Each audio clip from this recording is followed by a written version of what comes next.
Fresh meat.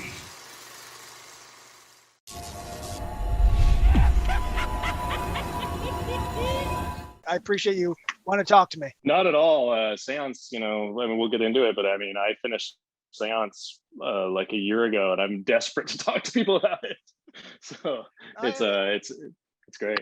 You're one of the few people that, at least in your writing style, now that you're directing style, I couldn't place where this was going, and it's very rare that I could be surprised at this age in life. And so I just want to give you guys credit for rocking it out.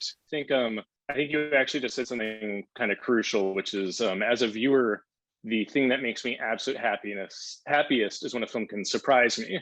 I think the problem with some of my earlier films is they surprise people while also not delivering on their expectations at all. And that's when sometimes audiences can get a little mad that you surprised them, is when they, take their one night out a week to go see your movie and it doesn't turn out to be what the trailer sold them. I think the goal of filmmakers should be to like meet the audience's expectations, but surprise them on top of that. And that's hopefully what Seance does. Is like, hopefully it's like, if this is what you were hoping for, we deliver that and you won't be mad at me. But also hopefully it does something unexpected, and hopefully also you won't be mad at me about that. Ideally, I just don't want people to be mad at me, Lance. I know that you've directed some small shorts, because you were involved in probably two of my favorite horror anthologies. What was the catalyst that got you to finally jump in to direct your first full-length feature? And was it always going to be Seance, or was it more timing? Well, actually, the first feature that I wrote for myself to direct, and this probably pretty much sums it up, was a film called Dead Birds, which was filmed in 2003. And I wrote that kind of thinking there was this low budget contained thing that I'd be able to shoot and direct myself in Missouri, in my hometown where I grew up. And I sent it to a friend from film school to see if he would act in it.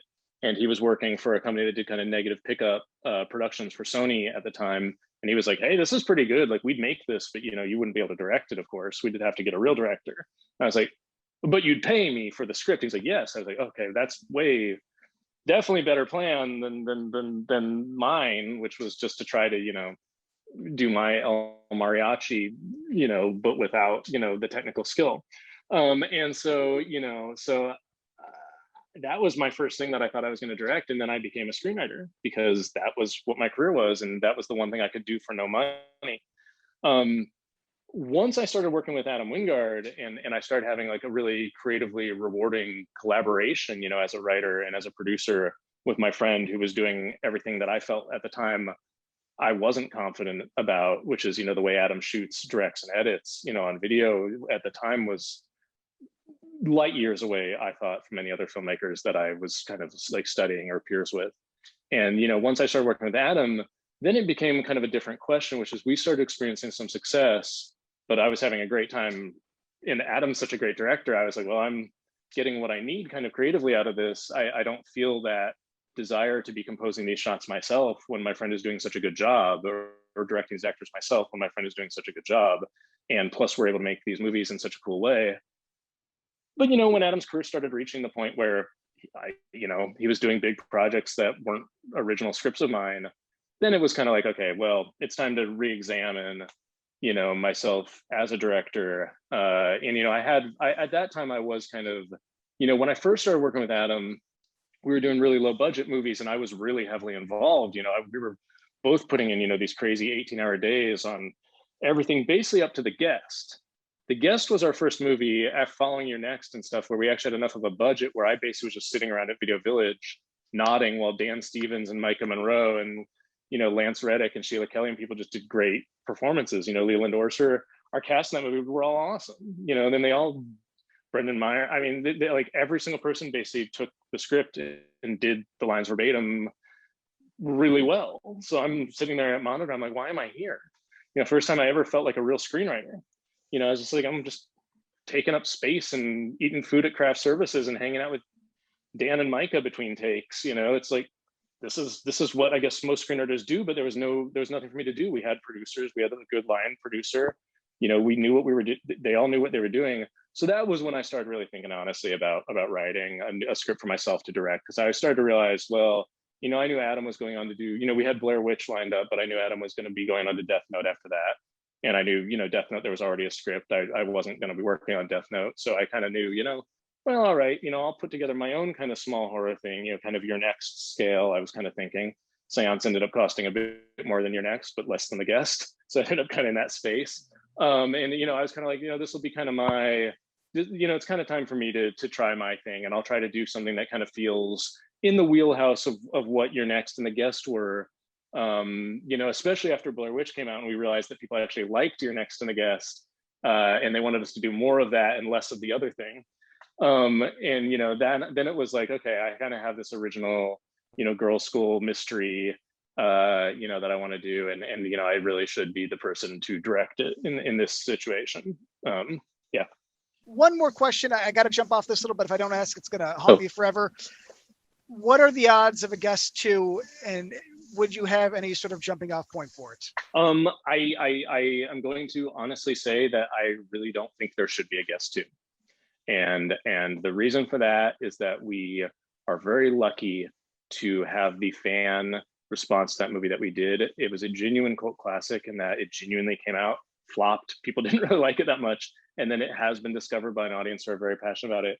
And I increasingly think all we can do is disappoint them. However, Adam and I do want to honor that. Like we do want to give people more. So we're trying to think of a way to do something else in the guest.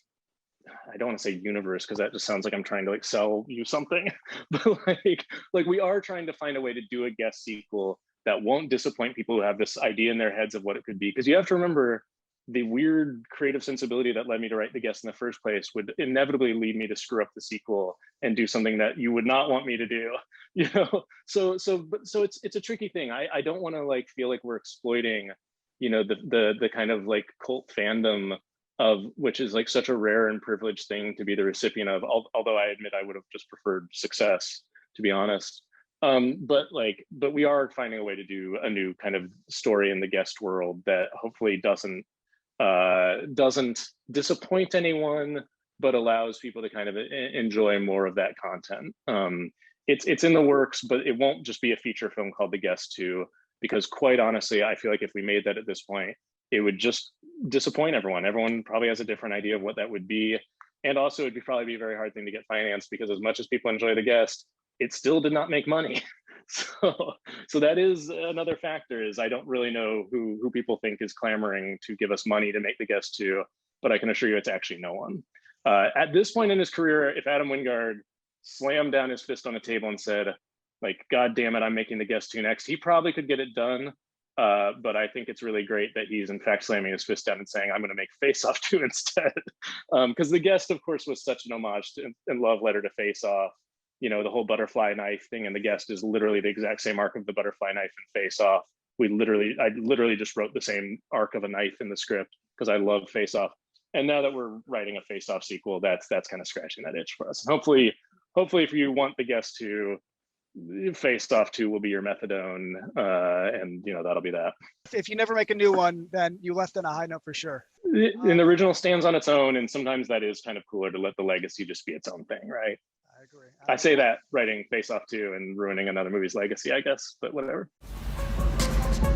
If someone dies in a bad way, the energy imprints on the surroundings. And if you're sensitive, you can pick up on it.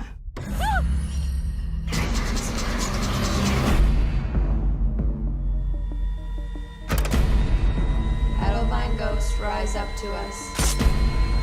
Edelvine ghost, rise up to us. I hope you do.